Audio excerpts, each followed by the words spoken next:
Schönen guten Abend.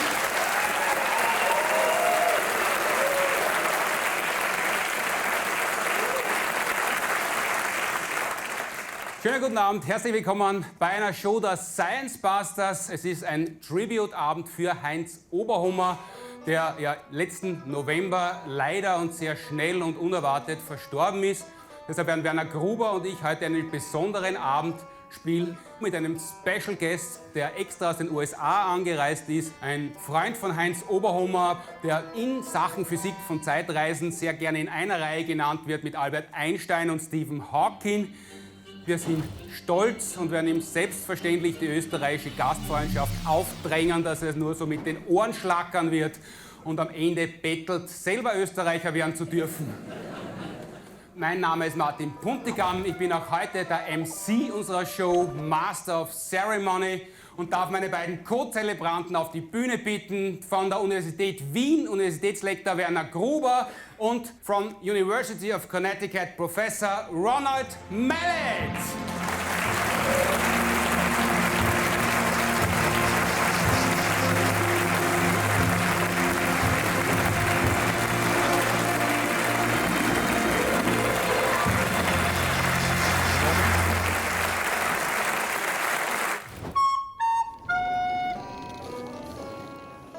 Did you have a pleasant flight? Yes, I did. Very pleasant flight. It was delayed for 24 hours? Yes. Well, this is about time travel. So I had enough time for preparation, for talking a little bit German to show off in front of the audience. Guten Abend, meine Damen und Herren. Wie geht es Ihnen?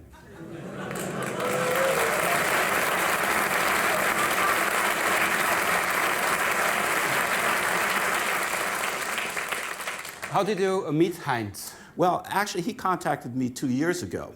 You were doing a special program that was going to involve time travel, and he wanted to discuss and have me talk about me on the show.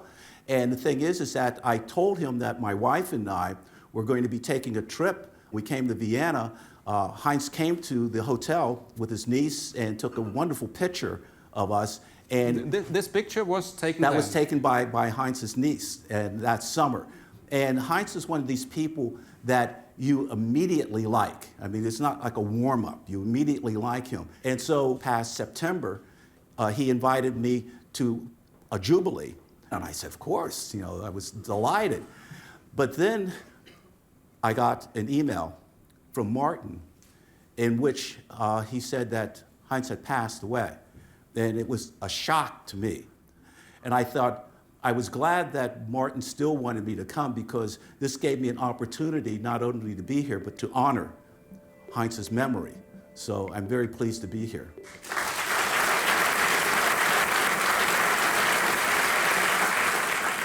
Können Sie als Physiker keine Zeitmaschine bauen, wo man wirklich ordentlich in der Zeit reisen kann? Also Theoretiker können das und 2014 im Sommer war einer der Experten für Zeitmaschinen, Ronald Mallett, bei mir zu Besuch in Wien und da sind wir zum Heurigen gegangen. Und da hat... Ja, wolltest du noch mal sagen, wer ist? Und da hat mir der seine faszinierende Lebensgeschichte erzählt. Der Ronald Mallett ist aufgewachsen in der Bronx in New York. Der hatte einen Vater, Boyd Mallett, den hat er vergöttert. Der hat 1000 Sachen mit diesem Buben gemacht, hat sich um den gekümmert, hat mit ihm gepasst. Es war wirklich eine fantastische Jugend. Aber eines Tages ist was Schlimmes passiert. Sein Vater ist mit 33 Jahren bereits gestorben. Der arme Bub war damals 11 Jahre alt. Das war ganz schlimm für ihn. Und dann hat er aber einen Plan gehabt. Er wollte nämlich eine Zeitmaschine bauen, um zurück in die Vergangenheit zu reisen und um seinen Vater zu warnen, dass er nicht so viel arbeiten soll, weil er einen Herzinfarkt schon, dass er nicht so viel rauchen soll, um ihn zu retten. Der kleine Bub. Und wie hat er sich vorgestellt, dass die ausschauen soll? Er ist vorbeigekommen in einem Kiosk in New York, da war so ein Comicheft und da war so eine Zeitmaschine eben drauf abgebildet. Die hat er dann nachgebaut, genau so? Genau so, wie der ist da am Schrottplatz gegangen und hat da Reifen und Felgen und Kabel und Armaturen und Drähte hat er alles gesammelt und dann hat er Stecker eingesteckt, Hebel umgelegt und passiert ist nichts.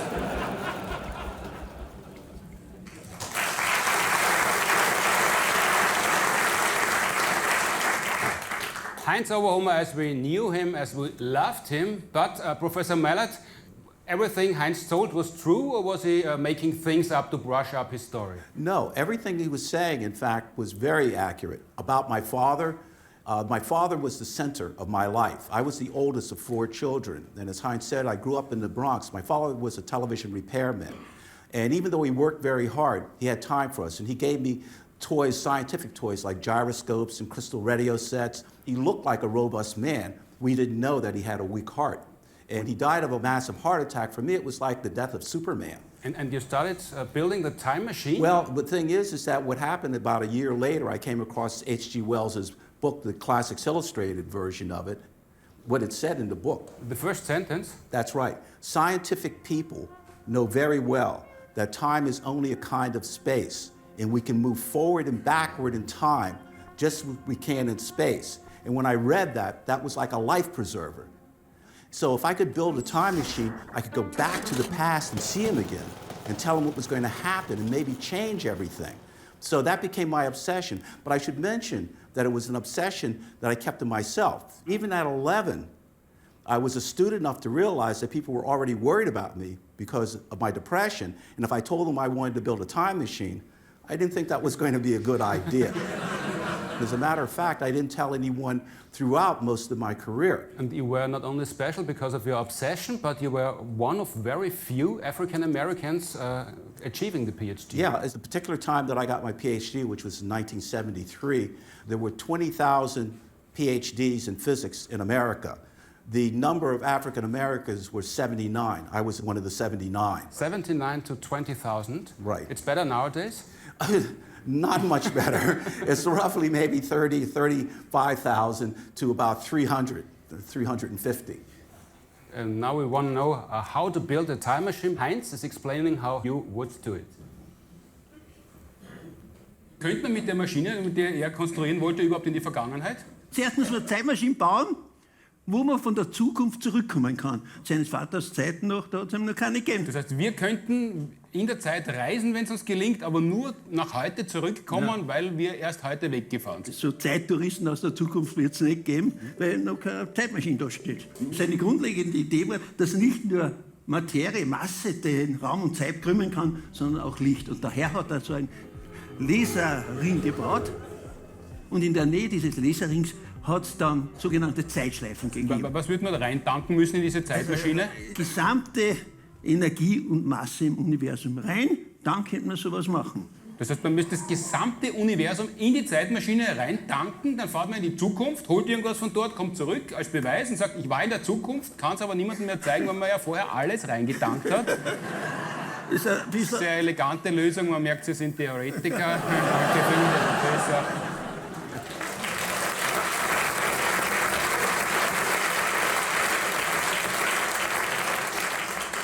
You are called one of the patron saints of time travel. Well, in fact, there was a company in California that had actually produced these 3 candles, and they call them the patron saints of time travel.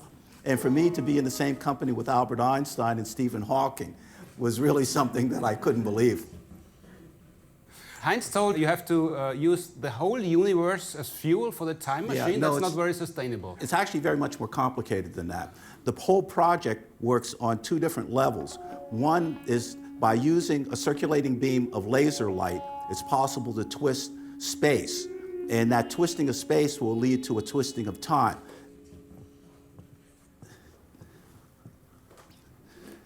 The basic idea behind my work. It's like Heinz Oberhummer. You can see it here, but you turn around. Okay, right. The basic idea is that you have a set of lasers, actually 4 separate lasers. You have a laser that's, the beam is going in this direction. You have a laser in which the beam is going in this direction, one going in this direction, and one going in this direction. You can see that the net effect is a circulating beam of light. And in fact, that's what I mean when I use the phrase, a circulating beam of light. This is actually a model demonstration. This isn't the actual experiment, but it gives you a representation of what the circulating beam of light would actually look like. Let's suppose that you're looking at this cup of coffee, and see, we'll will be projected. Excellent. But you have it there. Right. But Okay. you like it bigger. You're right. Okay. Now, think of the coffee in this cup as being like empty space. To build up the contrast, I'm going to add a little bit of cream. Imagine the spoon as being like the circulating light beam. Now, what happens to the coffee when I stir it? The coffee starts swirling around. You sort of create a vortex in the coffee. Okay? That's what the circulating light beam is doing to empty space. However, you might say, well, I can see that the coffee is swirling around, but if it's empty space, how do I see that? Well, let's come back to the coffee. Suppose that I take a coffee bean. Which you did. And I put it into the space. The coffee is dragging the coffee bean around, okay? I can increase that by stirring this, but what's happening actually is that the coffee is dragging the coffee bean around. Now, the thing that will play the role of the coffee bean in the experiment is a neutron. A neutron spins in a particular direction. And if you put it in, when you turn on the circulating light beam will twist the empty space. But since the neutron is in there, the neutron will get dragged around. So even though you can't see the empty space being dragged around, you can see the effect of the empty space because it will cause the neutron to drag it go around, just like the coffee bean here. Now, it turns out that in Einstein's theory, space and time are connected to each other. Whatever you do to space also happens to time. That's the kind of experiments Heinz used to do, stirring a cup of coffee, throwing a slice of bread to the floor. This is going to be a timeline.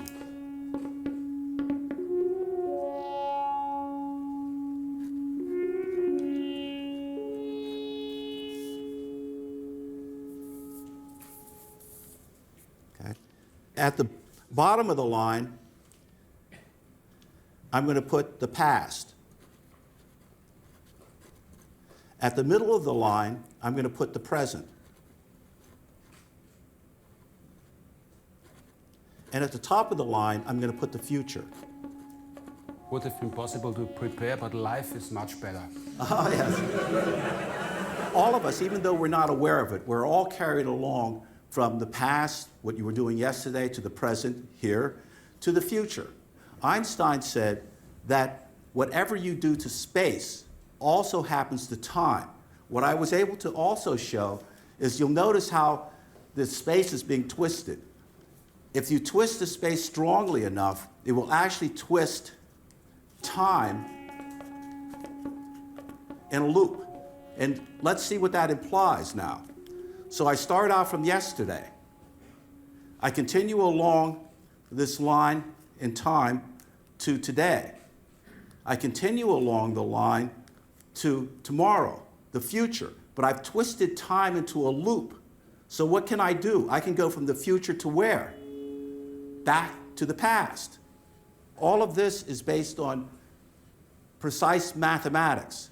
When physicists talk about developing a theory, they don't mean it in the usual way of, oh, I have an idea. They have to develop a mathematical model, and from that model, they deduce what the universe is telling them. I actually had to solve Einstein's gravitational field equations, which are very difficult to solve. This is just the short form of all the equations This is the final result of hundreds of pages of calculation that I did without a computer, by the way. The math is correct, there's no mistake, but there's no mistake. But the amount of energy you need is huge. Well, but not for twisting space.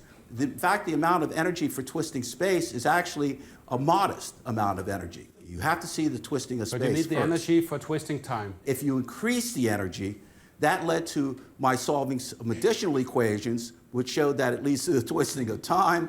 And yeah, those actually caused a bit of a headache. Everyone got the gist from the physics, and very nice of you to make a coffee experiment in Vienna. Vienna is very proud of its history. And I've enjoyed the coffee in Vienna. You're very fond of Wiener Schnitzel. Oh, How yes. come? One of the most excellent Wiener Schnitzel I had ever tasted was in Trieste, Italy. Now you might say Trieste, Italy. Well, I found out when I was there for a physics conference. This was back in 1979. It was the 100th anniversary of the birth of Einstein. And I learned something about the history of Trieste. Trieste at one time had actually been a part of Austria, and Yugoslavia at another time, and then finally Italy. The Wiener Schnitzel, in a sense, was from that influence. We had Wiener Schnitzel in Vienna in comparison to the Wiener Schnitzel in Trieste. How was it? It was superb. It was comparable to the Wiener Schnitzel in Trieste. Very well done. Don't make any mistakes. Right. No, it was excellent. Recently you had a major breakthrough. Back in November. It was a major company that's called World Patent Marketing. And the CEO of the company, Scott Cooper, he leads a group of very forward-minded people.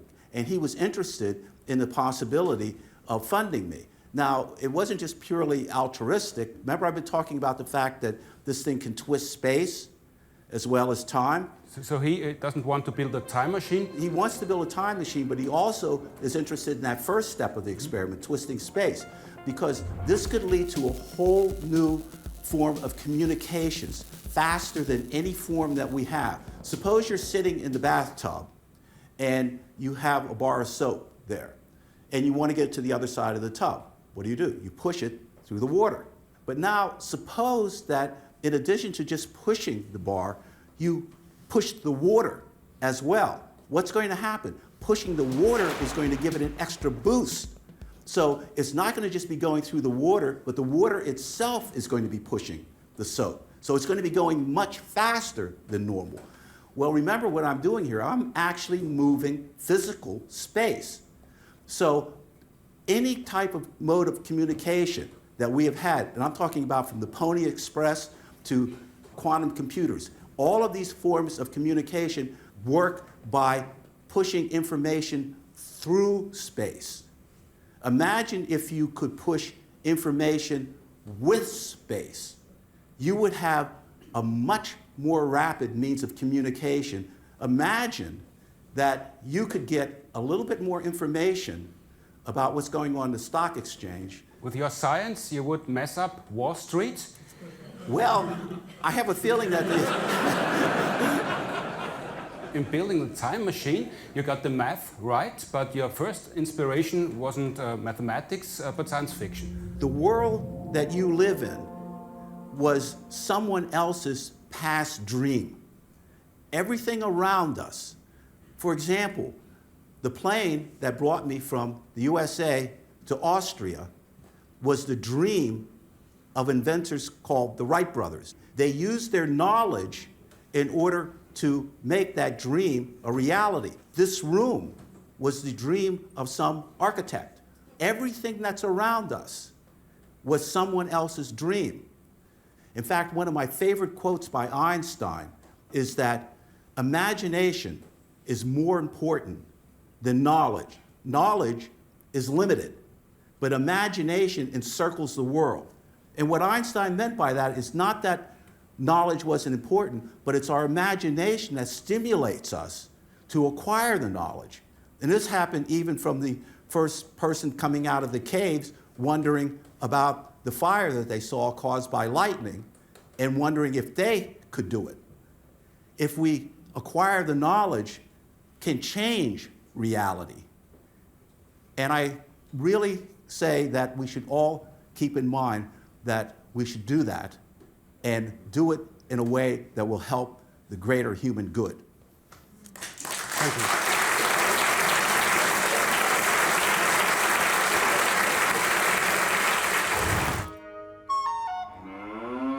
Es gibt in Österreich natürlich nicht nur Wiener Schnitzel, sondern es gibt noch ganz andere Spezialitäten, auf die wir uns mordsdrum was einbilden und die wir unserem Gast Ronald Mallett gerne aufwarten wollen. Zum Beispiel gibt es Tafelspitz. Herr Gruber, bilden wir uns da nicht zu viel drauf ein? Heißes Wasser, salzen, ein bisschen Gemüse, Fleisch rein, zeitlang kochen lassen, fertig. Dass es relativ rasch geht, haben wir das einmal aufgeschnitten.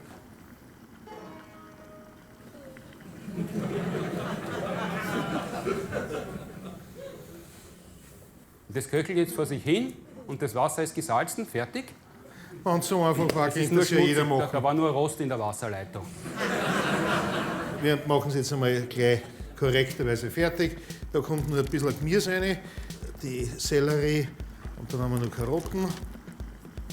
Dann kommen noch etwas Gewürze hinein, Lorbeerblätter. Und aber alles sicherheitshalber in die Hand nehmen, damit auch der Fingereigengeschmack in der Suppe aufgehen kann. Herr Puntigam, ich weiß nicht, wie Sie kochen. Ich wasche mir vorher die Hände. Wir haben dann noch einige Pfefferkörner, die wir hineingeben. Bei den Wacholderbeeren, die sollen zerstoßen werden. Alle oder nur die drinnen bleiben?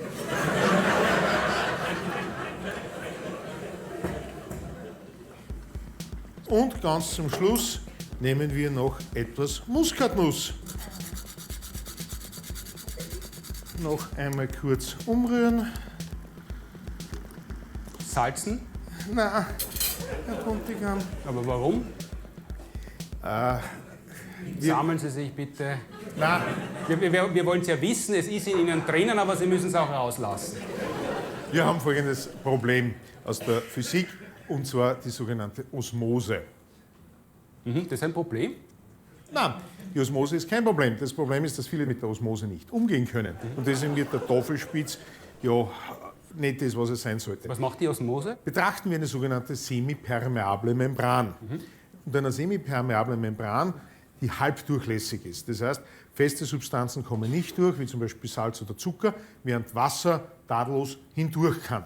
Wo tauchen semipermeable Membrane auf? So ziemlich alles, was lebt. Pflanzenzellen, Fleischzellen, Zellen.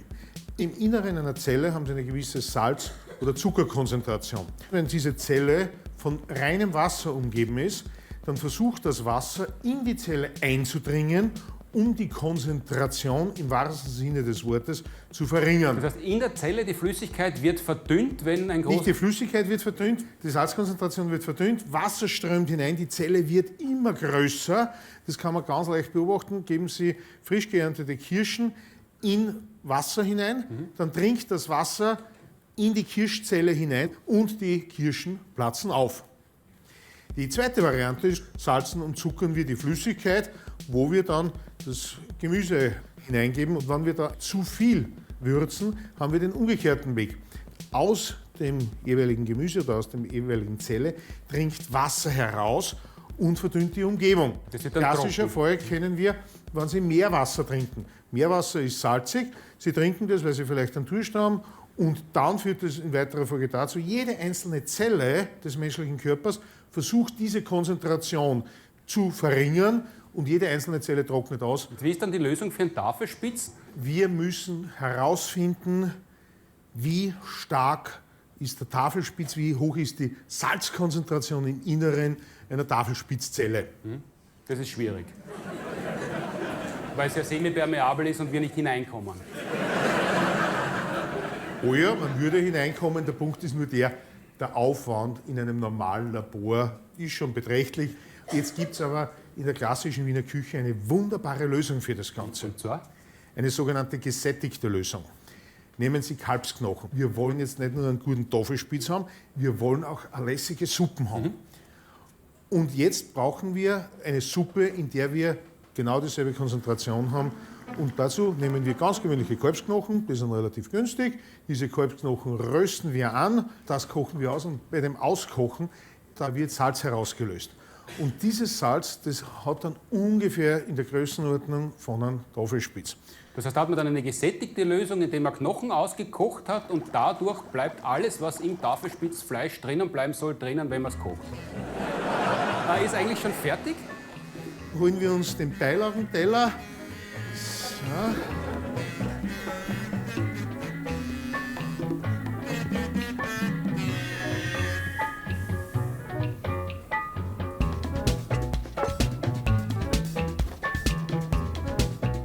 Sie sehen schon verdreht? Das ist Physik.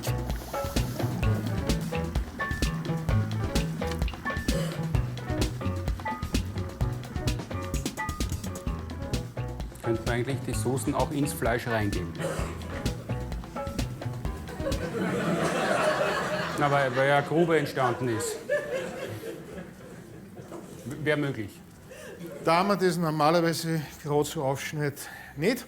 Normalerweise bin ich jetzt nicht der, der sagt Meersalz. Wozu? Das Meersalz ist grobkörnig. Und das Grobkörnige, das geben wir jetzt hier ein bisschen drauf. Und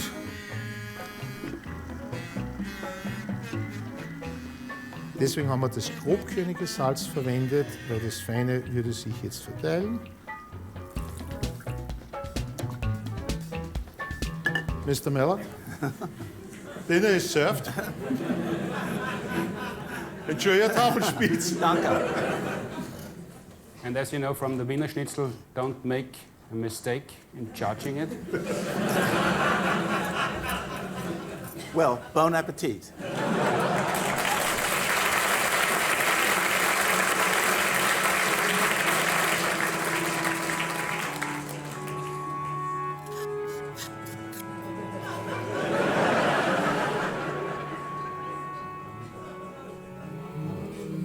Sehr gut.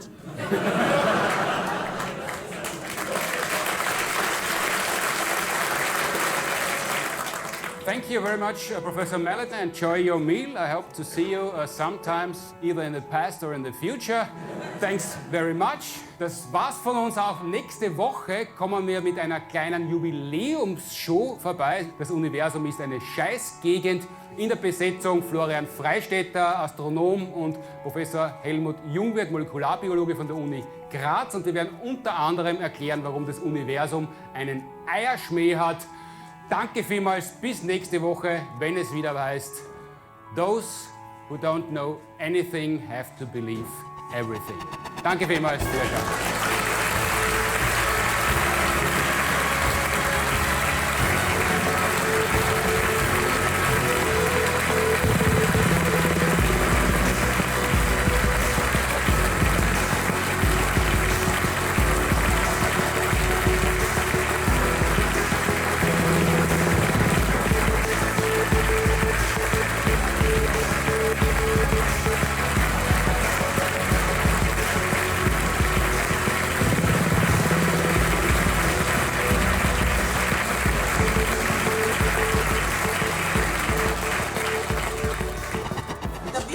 Entschuldigung.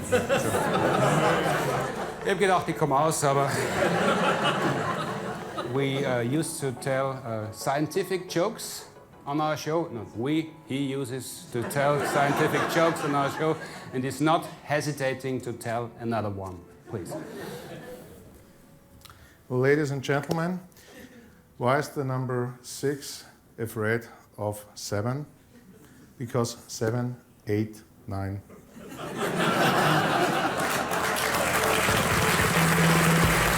Wesentlich besser als auf Deutsch, bleiben wir bei Englisch.